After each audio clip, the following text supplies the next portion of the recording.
Are the Chinese out of their minds? In a desert stretching across 42,200 square kilometers, nearly 12,000 farmers have pulled off an agricultural miracle that, honestly, stunned the world.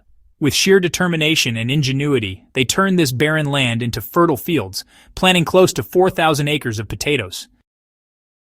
After 5 years of trial planting, the harvest per acre has now climbed to 430 kilograms, pushing the annual total output to 1.7 million kilograms. This breakthrough quickly caught the attention of the international community. Agricultural experts from Saudi Arabia, the UAE, and other countries have visited this once desolate land, eager to learn the technology. But how exactly did China manage to grow potatoes in the desert? And could this method spread to other arid regions worldwide? If you enjoy our content, don't forget to subscribe so you can catch all our future videos. Now let's dive into today's topic. At one point, China was among the countries hit hardest by desertification. Desertified land stretched over 2.62 million square kilometers, accounting for about 27.4% of the country's total area. These endless sands fueled powerful northern winds, triggering frequent sandstorms that threatened lives and devastated agriculture. Crops failed, livestock vanished, and local people lived in constant misery. Faced with this crisis, China launched massive programs in the new century aimed at stopping desertification and expanding green cover. The government created 41 demonstration zones for desert prevention and ecological protection. Since 1988, tree planting projects have taken root, and so far, China has planted over 100 billion trees, restoring nearly 280 million acres of desert land.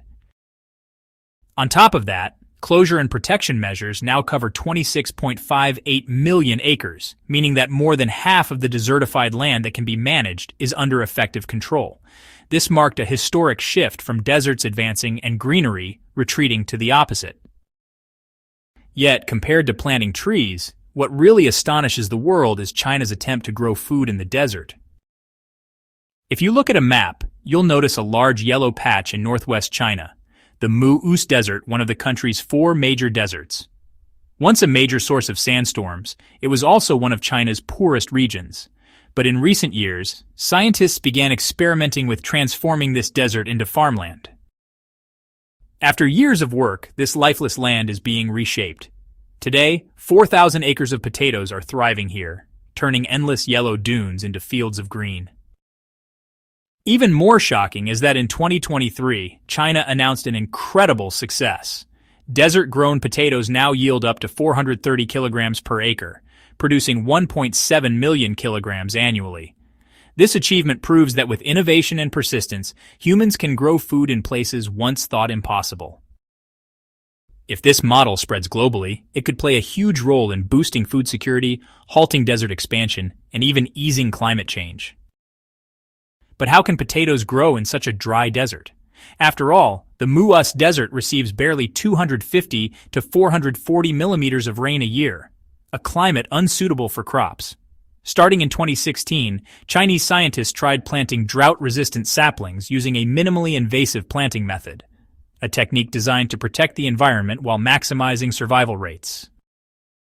Once trees began to succeed, farmers gained confidence and started experimenting with crops, focusing on potatoes. The first results were surprising but promising. To dig deeper, a team of scientists was dispatched in 2018 to study the soil and climate in detail.